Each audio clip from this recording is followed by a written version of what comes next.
哈哈，大家好，大家好，我是虎克船长啦。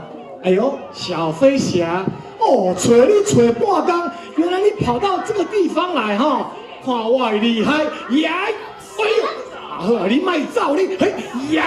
看我的虎克神功，耶！来，耶！哎。纸风车剧团经典人物虎克船长加小飞侠，27号上午现身伫个台南市议会，加幼稚园的小朋友来互动。有着立委陈廷辉结合北区成功社区发展协会、财团法人陈家照纪念文化基金会、台湾中油公司加台南市幼儿教育发展协会等单位，将伫个4月4号儿童节的暗时，邀请纸风车剧团。在花园夜市举办大型的演出。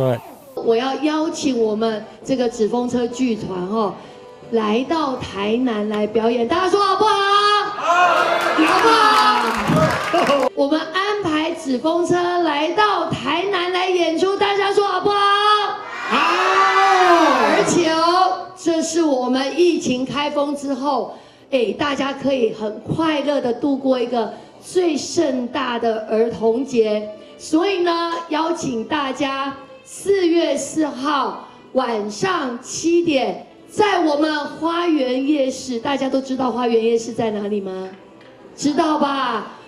是台南非常有名的夜市，邀请我们的纸风车来到花园夜市来演出，而且呢，我们的番薯森林奇遇记，听说啊，把所有童话故事里面的所有的偶像，我们所有的偶像都带来喽。所以4月4号儿童节晚上7点，在花园夜市，我们不见不散。所以大家说好不好？好。立委陈廷辉表示，之前因为疫情的关系，真侪活动拢停办。现在随着疫情的渐渐舒缓，加上儿童节将要来到，即届邀请纸风车剧团演出《番薯森林奇遇记》，将小朋友上喜意的童话经典人物拢请来台南。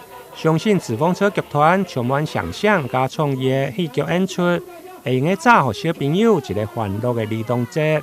台南新闻林根采访报道。